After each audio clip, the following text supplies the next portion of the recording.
Hey guys, welcome to another episode of On Air. And today I am joined by David Allison. David's over in Canada. He is the founder of the Valuegraphics Project.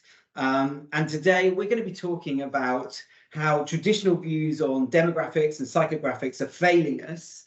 Now, David will give a bit more context and text on that in a minute. David, we do like to jump into topic really quickly on this, but before we start, there will be lots of people watching this and listening to this that have never heard of you, never heard of Valuegraphics Project. So I'd love to, as we always do with our guests, give you 2 minutes. Who is David and who are the Valuegraphics Project? So my name is David. I live on the west coast of Canada. What can I tell you? I spent my career in marketing until I figured out that there was a really big fatal flaw in all sales and marketing practices everywhere on earth. And so I set out to solve it. And that's my segue into the Valuegraphics Project. And we figured out that, demographics and psychographics is a way to understand people and get them to do what we want them to do, which is what we're all here for, that they're really not good tools. And I got a whole bunch of data to back that up, and we found a replacement. So instead of demographics and psychographics, we all need to be thinking about valuegraphics as a sort of addition to that, if you want to call it, a insights stack. Nice. And your journey, when you say you were working across marketing, how are you using traditional demographics and psychographics to find out that there was a problem there in the first place? Well, I mean, I can tell you my version of the story, but just what I'm about to say, anybody who's listening today should just replace whatever product category they're working in for the story I'm about to tell you. So I had my own marketing company for a long time, 10 years, in fact, and we focused entirely on real estate development. So big developers came to us and said, we're building a tower, we're building a resort, and say a tower in downtown Gotham City somewhere. And like every marketing and sales project in the world, the first step in that process was to say, okay, who are we doing this for? Who's the audience? And we'd use demographics to describe them and psychographics, trying to understand what made them tick. And then we go and spend $1 million talking to these folks and selling them condos or resort homes or whatever. And the interesting thing about that particular product category is that within the course of about 3 years, you get to stand in a room and meet those people. You don't get to do that when you're doing brand advertising. It just goes forever and ever and ever, right? So we'd stand in a room with a cheap champagne and shrimp on a stick, and we'd look around and see who bought the condos. And 10 or 15% of the people in the room resembled the target audience description. So who the heck were all these other people? And what were they doing there? And how did they find us? We didn't craft strategies for them. We didn't buy messages in their channels. And yet here they were. They bought the condos, and thank you all for being here. It's wonderful that you're here. It made me look like a rock star. But you know what? We just kept doing it over and over and over again because those are the only tools we had. The only ways we knew how to understand people were based on gender, income, marital status, number of kids, all those sorts of demographic labels, and psychographics, all that stuff about how they felt about things and whether they'd bought a condo before and how many dollars they wanted to spend and all that other kind of information that we tend to collect. So when I sold my company, I said, I'm going to solve that because that seems super inefficient. You're spending $1 million and we're only really recruiting 10 or 15% of the room on that million. That's wasting 80, 85% of the money. What if we could flip that around? So that's a deep dive then into human behavior, because what we're all trying to do is get some people to do a thing we want them to do. So how do people decide what they're going to do? Well, now you need to go and look at neurology, psychology, psychiatry, sociology, all these behavioral sciences, and figure out what's really making people choose one thing versus another. And all of those fields of science, they've been studying this for decades. How do humans make decisions? And they fight about it like cats and dogs.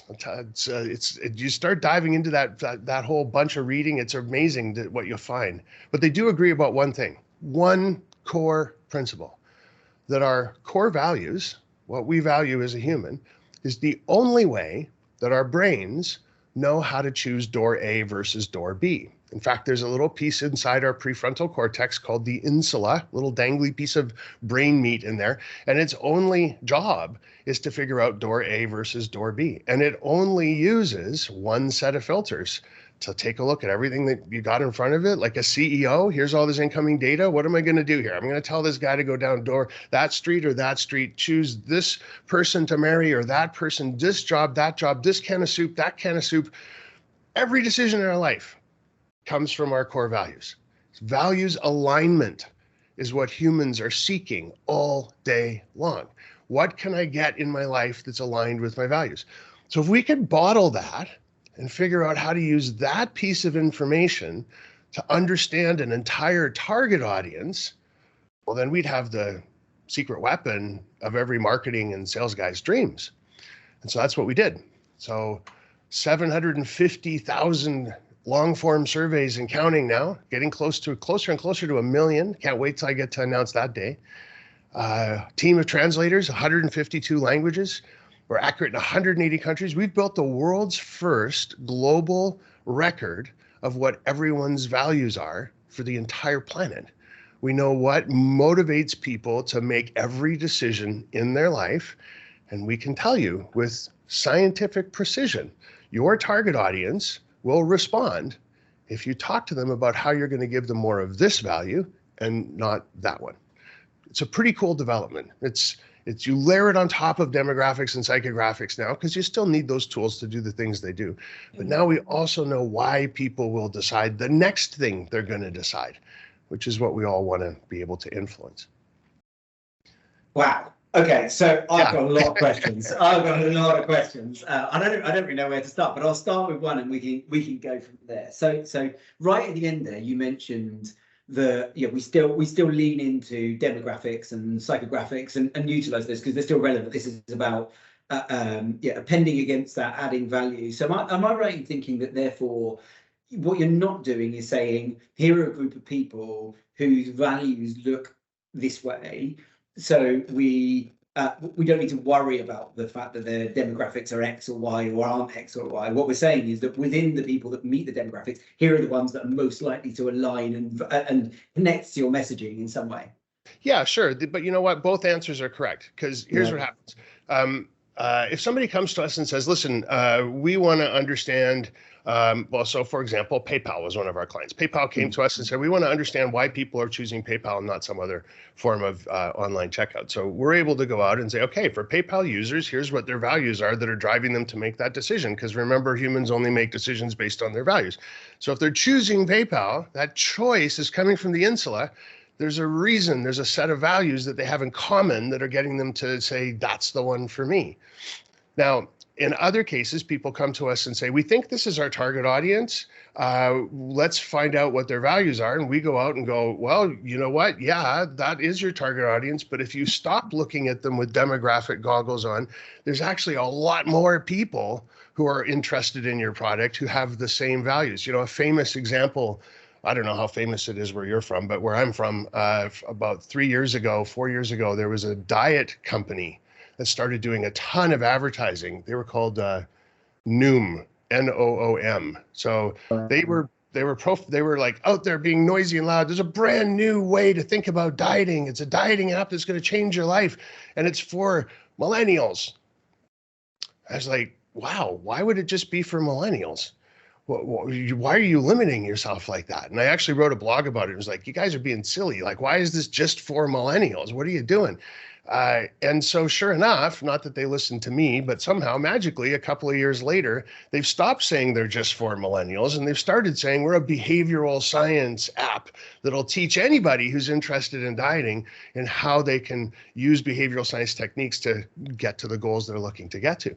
So as soon as you take the demographic blinders off, you might find that the people who you think are your target audience probably are, but there's people of all walks of life who are also going to be interested in what you have. You get a broader slice this way. In fact, slices, I often talk about this like a loaf of bread, right? We look at our audience like a loaf of bread and we slice it and go, I want 18 to 24-year-old men who earn $100,000 a year and have a white collar job and graduated from college and they're single. Those are the slices I want. But if you look at values, they cut across all those demographics. So you get a slice going this way, and you probably have a baguette. It's probably a much broader slice than anything you would have anticipated. Yeah, it's really interesting. I I have one question that I need to ask before we get too deep into the conversation, which is how on earth do you determine someone's values in the first place? Seems like a really obvious question, but if you sit here and said to me, what are my values? I don't know how good a job I do of communicating what my values or identifying what's important or not when it came to that, right, I got to make a decision. So how do you find that out? Well, before you started recording, you told me that family is really, really important to you, that you've moved from country to country and city to city within a country because you knew there were kids on the way, because you got married. You wanted to be closer to family when you had your kids, so you moved into London. That wasn't working for you because London didn't meet some of your other values, so you moved away from there. And now you're in a part of the UK where there's some beaches, you enjoy running. You're all about balance, trying to have a successful organization, a successful company, but still be your term present dad. And when you have a chance outside of running and being a dad, well, that's what you told me. You're running and being a dad. We didn't get a chance to talk about this very long. And then I asked you what you would have said to yourself from 10 years ago. And you told me I would have told myself to start my business sooner, that I was worried about whether or not I was going to be any good at this and whether I should leave employment and start out on my own. So by knowing that about you, I can tell you with some degree of certainty that your values would include family, they would include balance, they'd include health and well-being, and a value we see pop up in different places in the world called employment security.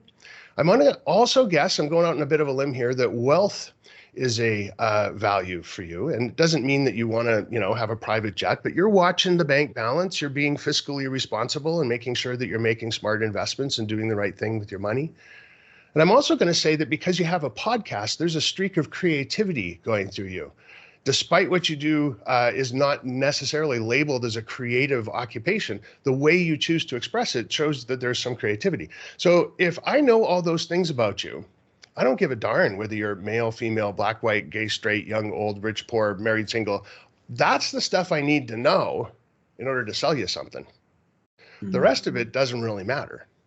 That's the stuff that's going to get me to sell you. So what we've done is we've talked to 750,000 people around the world, and we've asked them those kinds of questions, and we listen. You never ask people about their values because they'll lie. Say, is family important? Everyone's like, yeah, absolutely, most important thing in my life. Meanwhile, they hate their family. Is the environment important to you? Absolutely. And in their head, they're like, yeah, I don't even bother recycling because, it's a waste of time. So people just lie about that stuff. But if you ask them about their lives and about their passions and about what's going on in their day and what they think about in the morning when they wake up and the last thing on their mind when they go to bed at night, then you get to understand what's driving them. And since we know the only thing that drives people are values, when you listen to close to 1 million people tell you their stories, you hear patterns in the noise. You're like, wow, all those folks are saying these things and those people are saying those things. And you start to see the patterns. And so that's what we've tracked, are these patterns from these long form questions from people all around the world. Just for context for people watching and listening to this, David asked me 3 questions before we went live. I didn't know why he was asking them, but he asked me 3 questions. And from that's come out, and there's been both some straight line results come from that, but also some fairly spot on assumptions there based on the answer of 3 questions. I mean, you've nailed me. It's kind of spooky, isn't it? It's kind of spooky. Yeah. So here's another way to think about this. We've all had this happen to us. We've been away on a vacation or a conference, or you meet somebody for the first time, like you and I are meeting for the first time, and you talk for a few minutes, and you can finish each other's sentences. And it's kind of spooky. And maybe you're having a drink or something with somebody you've met while you're on a trip, and you go, this is nuts. I feel like I've known you my whole life. We've all had that experience, every single one of us, right? That's because you found someone whose values are aligned with yours. It's what we call fast friends, right? You become friends just instantaneously because you both see the world in exactly the same way. Now, if that person turned to you and said, let's do something kooky, let's go bungee jumping, you'd be like, all right, let's do that, because they'd know exactly how to say it to you in a way that aligned with your values. And if that person was sad, they had a bad phone call, you'd know exactly what you needed to say to make them feel a little better, because you know how they look at the world. So those fast friends, imagine if you could do that at scale, if you could do that with all your customers, your prospects, your leads, the people that you work with, anybody that you encounter, if you could put an entire target audience together and you knew them that well, that's what value graphics added to your demographic and psychographic information can bring to the table. It's powerful, powerful stuff. It certainly is. I'm keen to just get your narrative around availability of data for this. So it strikes me that one of the reasons that demographics and psychographics have been used for, however long they've been used is because that data has been available. And one of the reasons why this discussion with you, I didn't know about value graphics is because that data is less available. Obviously, that's a mission that you're trying to change for people and get them to realize the value. How much of old habits has to change here for people in marketing or who are using this to determine a target audience? And how do you go about scaling that? Because you've talked about doing 750,000 long form, but if you're going to get around everyone in the world, that's a long way to go still, isn't it? And I guess there's got to be a way that you can scale that and then make that data more available to people that might want to use it for marketing purposes. Okay, so two questions there. First one, old habits. Second one, scalability of the data and accessibility of the data. So yeah, we got to break our old habits. Let me give you a couple stats just to show you how important it is that we do this. First off, we have collected these survey responses across 180 countries in a very specific way. If anybody listening is a data geek, they'll get this. It's a random stratified statistically representative sample of the population of planet Earth. So it's not just a whole bunch of people, it's a whole bunch of people that allow us to have an exact replica in miniature of the population of the Earth. So it's like our own little Lego model of the world. It's super accurate. Anything we pull out of there is accurate, extrapolatable for the entire population of the planet. So, what was the first question? We were talking about old habits. So getting rid of old habits where people are looking at just that. I was going to give you some stats. So we got this massive database. It's accurate for the planet. And because of the way we collected it, we can look at it demographically. So let's look at this for a second. Any single demographic label that we're familiar with, age, income, gender, marital status, number of kids, a whole gamut of labels that we like to use. On average, across all of them, humans within each one of those buckets, those cohorts, they agree with each other on anything about 10.5% of the time. So if you're targeting millennials, they're going to agree with anything you throw out about 10% of the time. If you're targeting women, about 10% of the time. You're targeting people who make $200,000 a year, about 10% of the time. So we take our target audience descriptions of millennial women who make $200,000 a year and stack them on top of each other. That's three groups of people who agree with each other about 10% of the time in a larger group now. And so that's not really accurate. That means you're losing 90% of every dollar you spend and every hour that you spend, 90% inefficiency baked right in.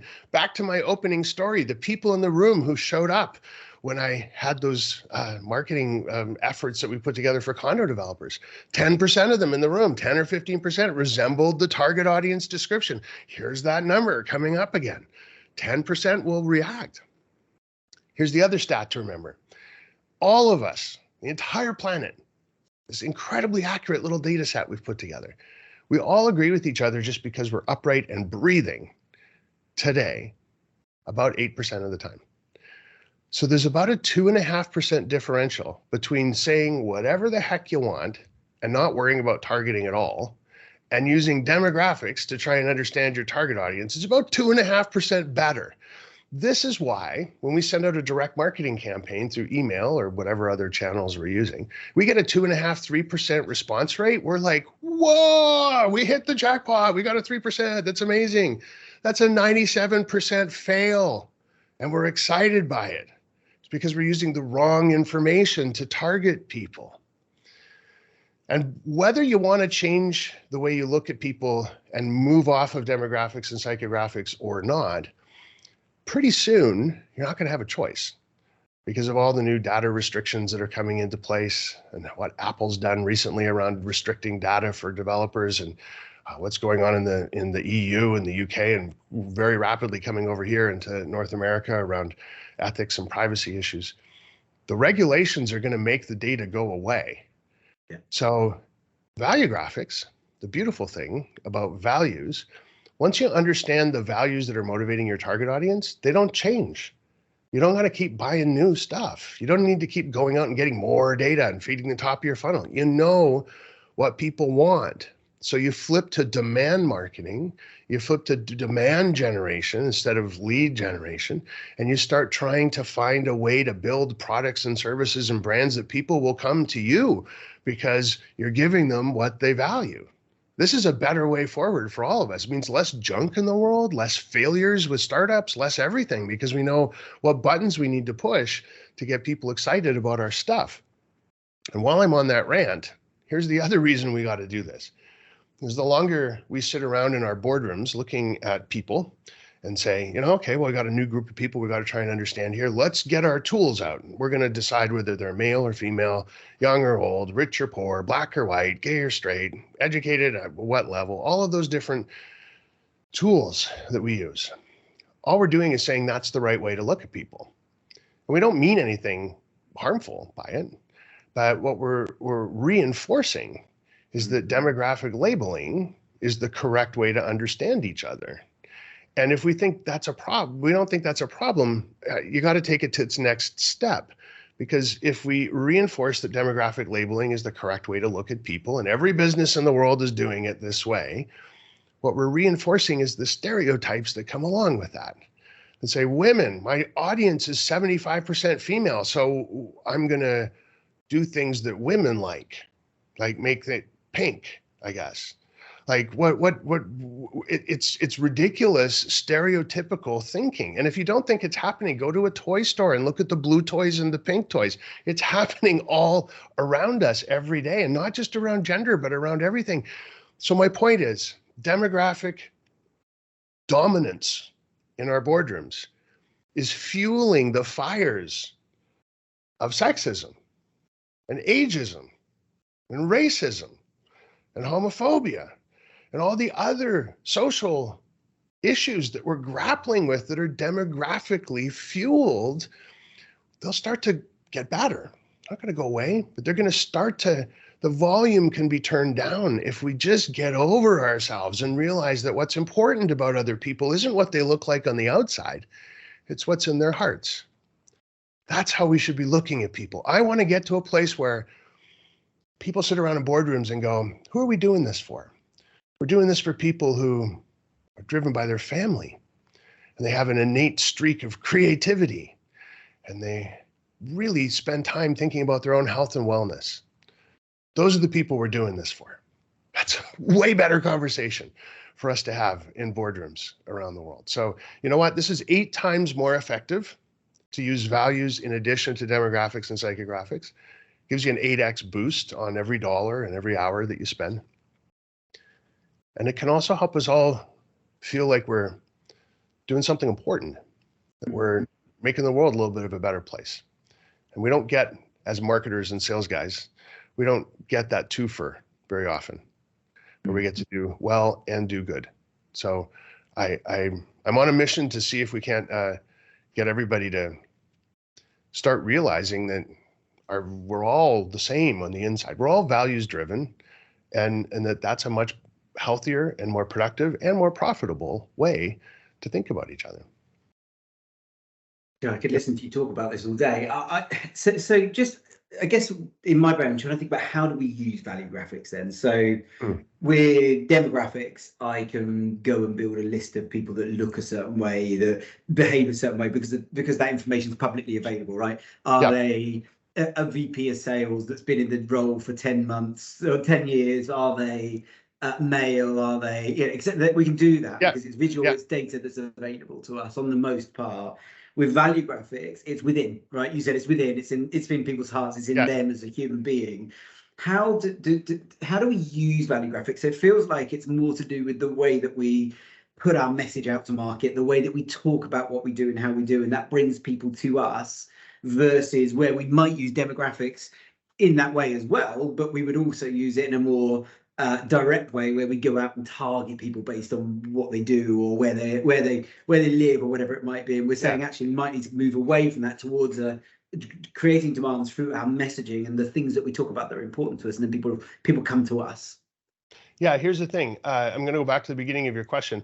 You know, that you pulled out an example out of the air there about a vice president of marketing who's been in the job for however many years. Yeah. It turns out that that vice president of marketing who's male and has been in that job for however many years will have more in common with an 18-year-old girl who lives in a suburb of another country, a city that's in another country, than they will with other vice presidents of corporations who've been in it.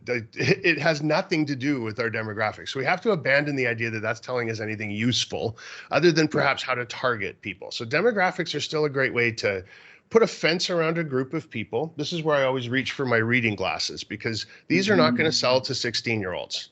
These are going to sell to people of a certain age like me, whose eyes have started to go. So demographically, still need to put a fence around people, but that's it. Use them as a way to put a fence around a group and stop.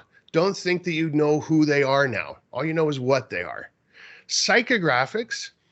How many pairs of reading glasses does this guy own? How much does he spend on them? How many times a year does he buy them? Does he lose them? Like, what is he going to be a candidate for laser eye surgery? All that other kind of information you can gather about the audience, but it's all a glance in the rearview mirror, right? It's all about what's he felt and done so far. So then you add value graphics. So you know, this guy's the right age. Here's what we know about his past buying behavior. And we know the most important thing in his life is personal growth, one of the 56 values in the Valuegraphics database. Well, now I know how to talk to him about a pair of reading glasses in a way that's going to trigger personal growth. If you don't have the right glasses, you're not going to be able to read the things you need to read. It's going to hamper your ability to grow and be successful at work and to enjoy the things that you enjoy doing with your family and your friends. That's how to sell them the reading glasses. So that's that. How can everybody listening use this? Well, there's three ways. The first one is to hire my company, but that's not free. It's not for everybody. So we move past that one. Unless somebody wants to give me a call, I'll be happy to chat. The second one is my new book. It came out, and weirdly, I just happen to have a copy here. It's called The Death of Demographics, and you can get it on Amazon. And in here, there's a 15-question quiz that you can use with your CRM system and send it out, and it will help you identify which of the 15 big giant archetypes in the Valuegraphics database is most applicable to whoever you've sent the survey to. So send it out to all your past customers. You'll find out that they're most like the people who are described in chapter 12. And then in chapter 12, here's everything you need to know about that big giant archetype. Now that's pretty rough and rugged, right? I mean, there's 15 kinds of people in the world, really. There's a million different subsets and things, and that's what you find out when you hire us. But this is at least getting you headed down the road where you're using values to think about people. And it's going to be far more accurate than not using any values at all. So yes, it's just the 15 archetypes, but you know, I like to say it's like playing the piano with your fists. You know, you're on the right instrument, but it's just not all that pretty, right? But you're banging away on the right thing. You're doing the right thing. And then the third way that you can figure out the values of the people that you want to engage and influence is to use what we call the 3 telltale questions. And I'll give you those right now. They're free. Just ask as many people as you want these questions. And this takes longer. You want to train your frontline sales team, your customer service folks, anybody who's interacting with your customers, get them to kind of weave these questions into their just day-to-day, rephrase them so it sounds like casual conversation. You know, if you're in a retail environment, let's say you're, as staff are wrapping up a package, go, hey, I was at a party last night and somebody asked me this crazy question. Like, just find ways to collect as many answers as you can. Look at them over 6 months, maybe. You're trying to get a couple hundred people to respond. Now, they're open-ended questions, as you're about to find out. So you're going to get a lot of different answers. But just like when we built the database, what you're listening for is the patterns and the noise. So I'll give you an example. Question number 1, why do you go to work? People tell you all kinds of things. But if you're listening carefully, you'll find out that work for some people is about paying the bills, and for other people, it's to support their family, and for other people, it's because it's their creative outlet, and for other people, it's because they feel they're making a difference in the world. So what are the patterns that you hear as people respond to that question? That's what you're listening for. Those are their values bubbling to the surface. Second question, you just won the lottery, lucky guy. Why would you give away half? Not who would you give it to, which is what everyone's going to say initially. Oh, my grandma died from this, or I'm going to give this. No. Why would you give away half of your lottery winnings? Get people to stop and think about that for a moment. This monumental decision, what's driving it? That's what we're asking for. What's the why behind that decision? And then the third question, you've already given me your answer. You get to write a letter to yourself from 10 years ago. And what would you say? And why would you say that thing? So people will tell you stuff like you told me, start your business sooner. It's interesting. Why? Well, your answer was, I was, didn't know if I was scared. I was a little scared. I wondered if I was going to be a success or not. I was worried about whether or not I was going to be able to keep paying the bills. That's employment security. Now, everybody else will answer that why level in a different way. So, Simon Sinek has been running around for 20 years now, making millions of dollars going, why? Find your why. So this basically do that. Here's 3 questions you can ask that gets to the why. One day, Simon's going to call me up. I've never met him. I don't know him. He's going to get mad at me because I keep using that example every time I talk, making fun of the guy. He's a brilliant man. He's made a ton of money off one word. Good for him. But yeah, get to the why. Find out why people are doing things. The why is their values. Here's a great way to know when you're actually talking to somebody if you've gotten to the level of value. You've got 3 boys, you told me. I don't know how old they are, but they all go through an age where they're asking questions about everything. Why is the sky blue? Why is the grass green? Why is the dog this? Why is the shelf like, just why? When you can't answer any further, that's a value. So why do you go to work?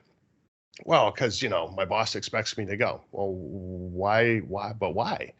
Well, because I get a paycheck. So why does that matter? Well, because I need to pay my bills. So why does that matter? Because I want a nice car. This is about status. So just the way the kids keep going, why? You just got to keep going down until they can't get any further. There's no deeper answer, and you're at a value. Really interesting. Really interesting. And then do that a million times around the world, and you can be my competitor. Love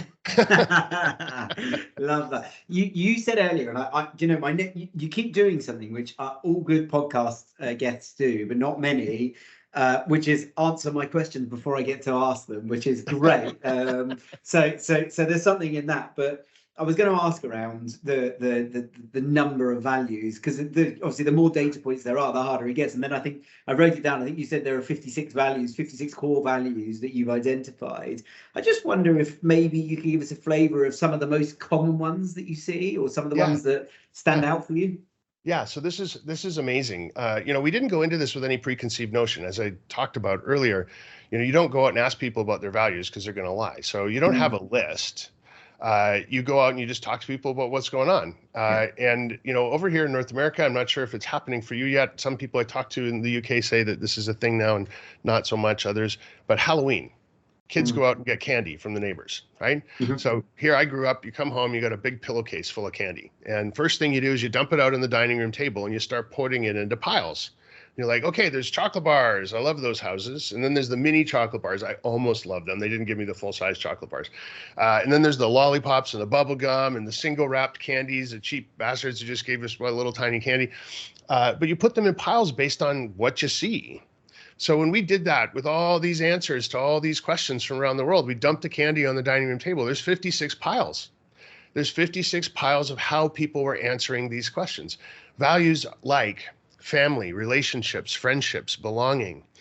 That's a bunch that we refer to as the togetherness values. Then there's ones like personal growth, personal responsibility, ambition. Then there's 3 that we call the security values. There's employment security. That's one of yours. There's financial security, which is slightly different. And then there's also just plain old, I'll use a Britishism, bog standard security. There's things like health and well-being. There's things like creativity and self-expression. It goes on and on and on. There's 56 of them. However, just like those piles of candy on the table, each one's a pile. So belonging, for example, is one of the top values in many, many places in the world. Many of the target audiences we profile for our clients, like the United Nations Foundation and PayPal and all these great companies we get to work with. But belonging, there's 912 different kinds of belonging in that pile. Just like that pile of chocolate bars, there's a bunch of different kinds, but they're all chocolate bars, right? So there's 56 values, but all together, if we give you the codes for all the variations on those values, there's more than 8,000. So 56 is a better way to think about this. It's more understandable. And what's beautiful about that number is you start looking around the world and seeing, how are people in China different from people in Chicago? And how are people in Beirut different from people in Belgium? And you see that, there are differences. There are cultural differences. We get our values when we're young. We adopt them based on who's around us and how we're being brought up. So, of course, there's differences. But there's only 56 things that make us different from each other. That's not that many, right? These days when everybody wants us to believe that there's an other, there's all this divisiveness we're living through in the world, we're not as different from each other as everybody would like us to believe. A good comparison, there's 88 keys on a piano. It's more complicated to understand how to play Happy Birthday on the piano than it is to understand the sum total of human behavior for the entire planet.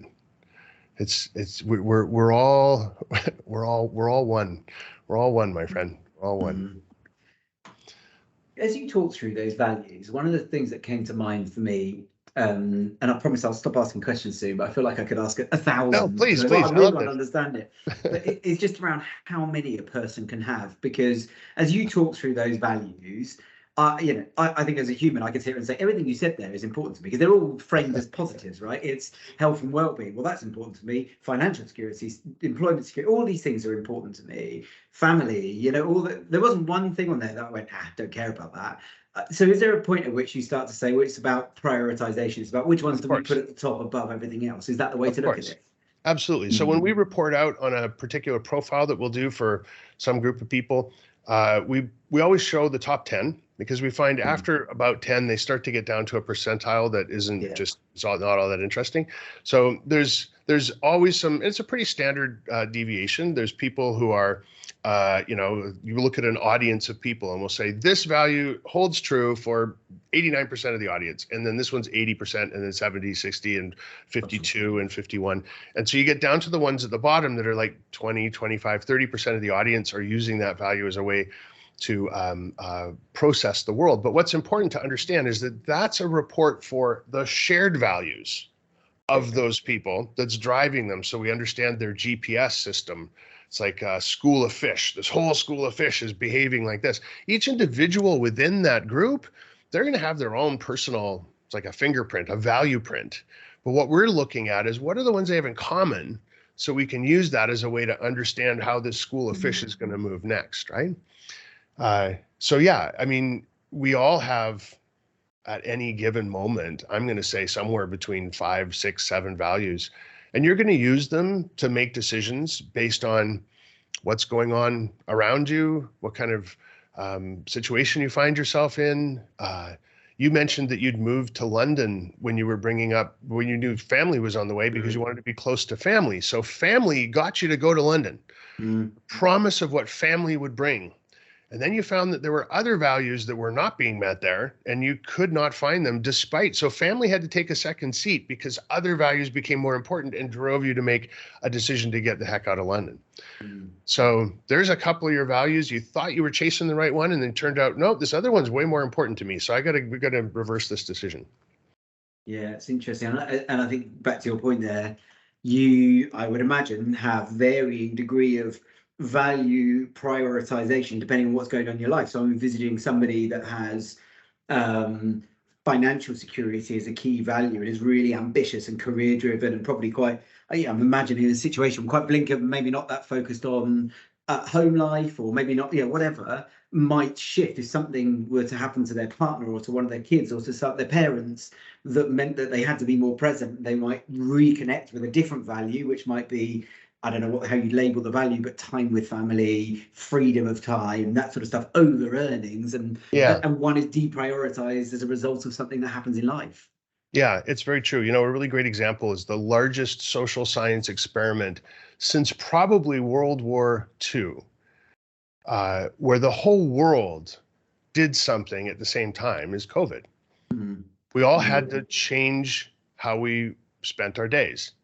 We were all, many of us anyway, lockdown, isolation, restrictions, and we had to respond based on our values. Now, for somebody whose number one priority value may have been, I don't know, whatever, suddenly their second or third value is family. Family starts to freak them right out because of COVID and lockdown. They're the ones who are calling their mom and their aunts and sisters and cousins and nieces and making sure everybody's wearing their mask and getting them on Zoom calls and just family, family, family. Oh my gosh, ding, ding, ding, ding, ding, family alarm bells going off. So they changed their behaviors because of that value. The value didn't suddenly grow. If you went into lockdown and didn't have family as a value, you didn't start behaving that way. Let's say your value was ambition. And so you're the guy who keeps calling your boss and going, I'm still working really hard. I want you to know that I want that promotion as bad now that I'm working at home as I did when I was working in the office. Look how late I worked last night. I did extra. Like, you're still doing all that stuff to impress your boss. And then we get out of COVID, and life for many people around the world returns to some semblance of normal, but we've all just lived through this thing. So we're all reacting to it at a moment in time where it's easier to see how powerful values are.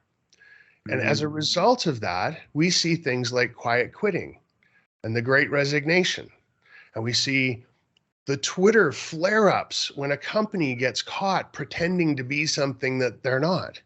And we see the raging debate out there about whether we should work from home or go back to the office or do something in between. That's people saying, my values are not being, for me, it needs to be this way. And for me, it needs to be that way.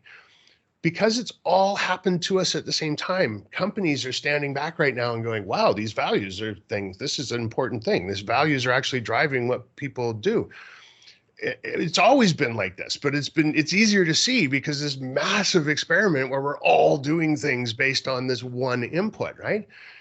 So I like to say that we're in an entirely new economic era now, that we've left, the gig economy, the sharing economy, experience economy. That's all old news. We're in the values economy now. Values are the most powerful force on earth. They're driving everything from politics to social change, to how we work, to what we do with our days, to how we interact with each other. Values are driving everything. And yet, the way we choose values and identify values is stuck in the dark ages. We use values like, I call it 6 vice presidents and a box of donuts. That's the methodology we use to figure out our values, right? We sit some people in a room and go, all right, well, collaboration's we all like that one. Okay, cool. That's one of our values. And we better say environmentalism or we're going to get canceled. And diversity, let's use that one. Diversity is important to us. And so you come up with your 5 or 6 words, poetry, and we put them on the wall behind the receptionist and we go, those are our values. And the CEO sends out a press release and says, those are our values. It's the most inaccurate methodology in the world for the most important, powerful force on earth. It's insane. It shouldn't be like this. We need data. We need to be doing this like any other business metric, right? Love it. No, I'm laughing because I've been visiting all the boardroom tables. I've done that over the years myself too. And so it's a difficult process. And that's why, because we're basing it on, what did you say? 6 vice prepresidents and a box of donuts. Box of donuts. Yeah. That's been the methodology. Yeah. No more poetry. Data, not poetry. That's my new tagline, I think. Valuegraphics, data, not poetry. Yeah. Brilliant. Love it. David, we're coming towards the end. Fascinating. Absolutely fascinating. And I think sometimes over these interviews, and I'm listening to somebody talk about something I've heard a lot of times, always nice to have a conversation where I'm learning something from scratch and genuinely fascinated to learn more. And I'll be getting the book for sure. I'd love for you to just give us a quick summary on who should be getting in touch with you. So who can you help that beyond the book? Who needs your support, and how can they get in touch to talk with you? Okay, so everybody got a pen ready. Here we go. There's 2 different websites you can go to. One is valuegraphics.com. just like demographics, value graphics, no space in the word. Some people want it to be value graphics, and that makes me sound like a cheap logo designer. That's not what we are. It's valuegraphics, one word.com. And that's the research website. There's also davidallisoninc.com, and that's where we talk about my speaking work and my work as an author. And that's an equally important part of what we do, because this is where I get to preach. And this is where I get to try and convert the way people think about each other and think about the world, because I firmly believe if we just change the way we look at people, we can change the world. Yeah. So that's a really important part of what we do. And if social media, I hang out on LinkedIn. That's my home base. So please come and find me there. Mention that you saw this episode. Love to get into a conversation. Who should reach us? Any company out there who's interested in understanding people in a fresh, new way. And it can be employees, prospects, customers, shareholders, vendors, everybody that you interact with. I can't think of a situation where we're understanding what's really inside people's hearts isn't going to help you do a better job. Brilliant. David Allison, thank you. Really, really fascinated to learn about the Valuegraphics Project, and looking forward to reading your book as well. Thank you for joining us. Thanks for having me over. Have a great day.